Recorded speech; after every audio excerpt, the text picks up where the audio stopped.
नमस्कार। मैं अनुज तिवारी अपने चैनल अनुज तिवारी कथा लोकसे में आप सबका एक बार फिर से स्वागत, वंदन और अभिनंदन करता हूँ और फिर से आपको लिए चलता हूँ कहानियों की दुनिया में। आइए आज सुनते हैं कहानी वैदेही का दूसरा भाग और देखते हैं कि इसमें वैदेही के साथ क्या कुछ हुआ। तो आइए दूसरे भाग को सुने। वैदेही के साथ हुई घटना आई गई और बीत गई, किंतु कसक तो मन में बन ही गई। 1 महीने में परिवर्तन यह हुआ कि कौशल्या ने रमेश के खर्च में और कटौती कर दी। उसके मित्रों ने पीने के बजाय उसे ड्रग्स की तरफ मोड़ दिया। शराब पीने से तो सबको पता चल जाता, लेकिन ड्रग्स के सेवन से किसी को पता ही न चलता, मुंह से बदबू भी न आती। सबको लगने लगा कि रमेश सुधर गया है, परंतु स्थिति दूसरी थी। धीरे धीरे घर की वस्तुएं गायब होने लगी।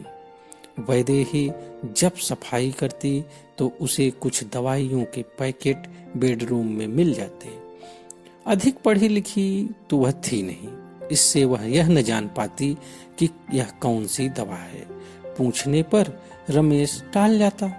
एक दिन उसने रमेश से पूछ ही लिया, आप दवा क्यों लेते हैं? थोड़ा तबीयत खराब हो गई है, हमें भी तो बताते। तो क्या तुम डॉक्टर हो जो ठीक कर दोगी? नहीं, डॉक्टर तो नहीं हूँ, पर इतनी गैर भी नहीं हूँ, मुस्कुराते हुए वैदेही चली गई। बिना कुछ जवाब दिए रमेश भी वहां से चला गया। एक दिन टॉयलेट साफ करते हुए वैदेही को कुछ पैकेट और सिरिंज मिला।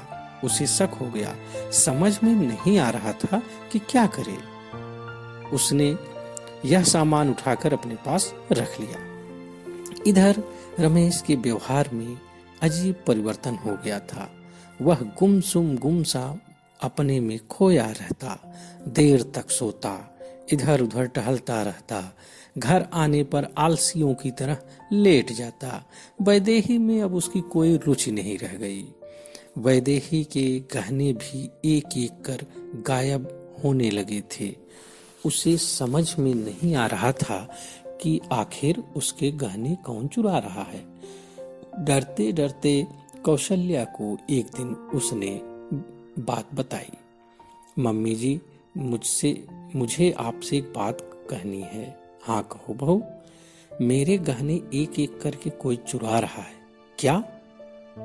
कौशल्या विस्मय से बोली। क्या कहूँ मम्मी जी, मैंने सोचा कि मेरे गहने जहाँ रखे हूँ वहीं होंगे, लेकिन कल मैंने देखा तो वहां नहीं है। कोई आया तो नहीं था? नहीं, कोई आया तो नहीं था मम्मी जी। अच्छा, रमेश कहाँ है? पता नहीं। तुम्हें किसी पर शक है? सिर नीचे किए हुए वैदेही कुछ न बोली। कुछ बोलोगी भी? मुझे तो इन्हीं पर शक है। देखा है क्या? नहीं नहीं, देखा तो नहीं है। तब कैसे कह सकते हो? वैदेही चुपचाप उठी। अपने कमरे से ड्रग्स के पैकेट, दवाइयां, सिरिंज लाकर कौशल्या के हाथ में रख दिया। कौशल्या ने जोर से अपना माथा पीट लिया। हाय राम, रमेश ड्रग्स ले रहा है और तुमने मुझे बताया तक नहीं। मुझे भी नहीं पता था। पूछने पर इन्होंने कहा कि तबीयत खराब है, इसलिए दवा ले रहा हूं। तुम दवा की बात कर रहे हो बहू, यहाँ घर उजड़ रहा है। इतने में रमेश लड़खड़ाते कदमों से आ गया। मम्मी को सामने देख चौंकते हुए बोला, आज हॉस्पिटल नहीं गई? पहले तुम बताओ, ड्रग्स लेते हो? रमेश चुप रहा, कुछ न बोला। गहने कहाँ है बहू के? रमेश फिर कुछ न बोला, बस चुपचाप खड़ा रहा। बताओ, नहीं तो मेरे घर से निकल जाओ। तो इस चुड़ैल ने यह आग लगाई है। अब आगे एक भी शब्द न बोलना। बोलूंगा, जरूर बोलूंगा। जब तुम रुपया नहीं देती हो तो मैं अपनी जरूरत कैसे पूरी करता? इसलिए इस चुड़ैल के गहने बेच दिए। अभी तो कान का बाकी है, आज उसे भी ले लूंगा। तेरी इतनी मजाल। अच्छा तू असल बाप का है तो लेके दिखा। आप चुप हो जाइए मम्मी जी, बात क्यों बढ़ा रही हैं? चुप कमीनी, आग लगा करके बाण बना रही है। कहते हुए जोर से लपक कर रमेश ने उसके कान से कान फूल खींच लिया। माँ ने पकड़कर उसे पीटना शुरू किया, लेकिन रमेश ने दोनों को धक्का देकर गिरा दिया। कौशल्या चीखती चिल्लाती रह गई, वैदेही बिलखती तड़पती रह गई, लेकिन रमेश वहां से उन दोनों को धक्का देकर निकल गया। अगले दिन रमेश रात 10 बजे लड़खड़ाते कदमों से घर आया। आज कौशल्या हॉस्पिटल नहीं गई थी। सामने रमेश दिखाई दिया। उसकी आंखें मुद रही थी, जबान लड़खड़ा रही थी। माँ को पकड़ पाता इसके पहले ही धम्म से बारामदे में ही गिर पड़ा। वह जोर से चिल्लाई, बहू, ओ बहू। आवाज सुनते ही वैदेही दौड़ते हुए नीचे आई। सामने रमेश बेहोश पड़ा था। कौशल्या ने नब्ज टटोला जो धीमी पड़ गई थी। रमेश को लेकर तुरंत हॉस्पिटल गई, जहां डॉक्टरों ने इनकार कर दिया, क्योंकि रमेश ने हेरोइन की हाई डोज सिरिंज के माध्यम से अपनी नसों में ले लिया है। ब्रेन हेमरेज हो गया। आनन फानन में रमेश की सांसें थम गईं, आंखें उलट गईं, नाक मुंह से खून का रिसाव हो रहा था। वैदेही की मांग सूनी हो गई, उसकी दुनिया ही उजड़ गई। वैदेही की आंखें पथरासी गई हैं। वह किसी से कुछ न कहती, सहमी सहमी, गुमसुम चुप चुप रहती। कंजकली खिलने के पहले ही वैधव्य के तुषारापात से आवृत हो गई। कौशल्या के हृदय में सूल उठने लगा। बालिका विधवा बहू, उम्र मात्र 18 वर्ष। शेषमणि यह समाचार सुना तो भागता हुआ दिल्ली से घर आया। अपनी पत्नी कुसुमा को लेकर पुत्री के घर गया। माता पिता से लिपट वैदेही के आंसू रुकने का नाम ही नहीं ले रहे थे। कौशल्या से अनुमति लेकर पुत्री को साथ लेकर शेषमणि धर्मपुर अपने गांव वापस आ गया। वैदेही का कहीं मन न लगता। उसके गर्भ में कौशल्या के कुल का अंकुर पल रहा है। धीरे धीरे शारीरिक परिवर्तन होने लगा। माता को शक हो गया। वैदेही से पूछने पर पता चला कि वह गर्भ से है।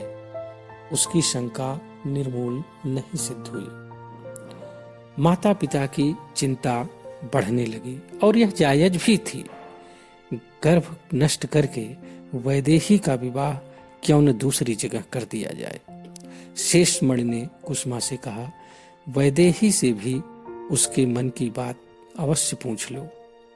उससे क्या पूछना, वह तो अभी नादान है, दुनियादारी की समझ नहीं है।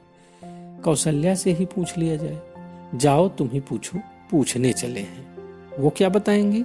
अपना दुखड़ा रोएंगी। लेकिन फिर भी क्या? अब तुम्हारा बहुत मन है तो जाओ हरिशरण के यहाँ उन्हें बुलवा लो, या हरिशरण से ही कह दो कि उनको कुछ दिन के लिए बुला लें, तो उनकी भी राय हम लोग जान लें। कौशल्या हरिशरण के यहाँ आई। शेषमणि और कुसुमा ने अपना मंतव्य बताया। उसकी आंखों में आंसू की धारा बहने लगी। इतना ही कह सकी कि आप लोग वैदेही के माता पिता हैं। पुत्री का भला आप अच्छे से समझ सकते हैं, लेकिन वैदेही से भी उसकी इच्छा जाननी चाहिए। एकांत दूसरे कमरे में वैदेही आई। आते ही कौशल्या से लिपट पड़ी। हिचकियां बंद होने का नाम नहीं ले रही हैं। उसके मुंह से बस इतना ही निकला, इस अभागी के लिए आपके चरणों में स्थान नहीं है। कौशल्या फपक पड़ी। नहीं नहीं बच्चे, कहकर कौशल्या वैदेही को गले लगा ली। शेषमणि कुसुमा आवाक। कौशल्या धैर्य रखते हुए बोली, बेटी वैदेही, तुम अपना मन बताओ। सारी जिंदगी तुम्हारे सामने पड़ी है। तुम्हारा विवाह दूसरी जगह कर दिया जाए। जब रमेश ही मेरा नहीं हुआ तो उसका यह अंकुर लेकर आखिर क्या करूंगी। तुम्हारा जीवन नष्ट करने का मुझे कोई अधिकार नहीं है। कहते हुए उसकी आंखें छलछला गईं। वैदेही हिचकने लगी। उसने कहा, जैसे माता पिता ने समझा वैसा ही आपने भी मुझे समझा। अब मैं आप तीनों से ही पूछती हूँ कि क्या नारी का जीवन महज विवाह से ही सार्थक होता है? त्याग, ममता, प्रेम, दया, वात्सल्य, सृजन का जीवन में कुछ भी मूल्य नहीं है। सभी चुप। काम वासना के वशीभूत होकर एक जीवन नष्ट कर दूं? क्षणिक सुख के लिए दोनों कुलों का नाश कर दूं? फिर क्या निश्चय कि नया विवाह हमें सुखी बना ही देगा। जो मेरे भाग्य में है उसे तो कोई बदल नहीं सकता। हाँ, कुल नाशनी का कलंक ले लूं, कुल कलंकनी कहलाऊं, यही आप सब चाहते हैं। यह अंकुर निकलने के पहले ही मसल दूं? अगर यही सुख है तो मुझे सुख नहीं चाहिए। ऐसा सुख लेकर मैं क्या करूंगी? क्या भौतिक सुख इतना जरूरी है कि अपनी आत्मा को ही मार दूं? यह अंकुर ही मेरी आत्मा है और मैं इसी के साथ हूं। माता पिता, सास वैदेही के गले लिपटकर एक दूसरे को आंसुओं से सिंचित करने लगे। आज वैदेही देवत्व के उस दिव्य आसन पर विराजमान हो गई जहां सारे संसार का संपूर्ण वैभव उसके सामने फीके पड़ गए। कहानी यही समाप्त होती है। अगर यह कहानी आपके मर्म को छूती हो तो अपने इस अनुज पर आशीर्वाद बनाए रखिएगा। आप सबका बहुत बहुत आभार।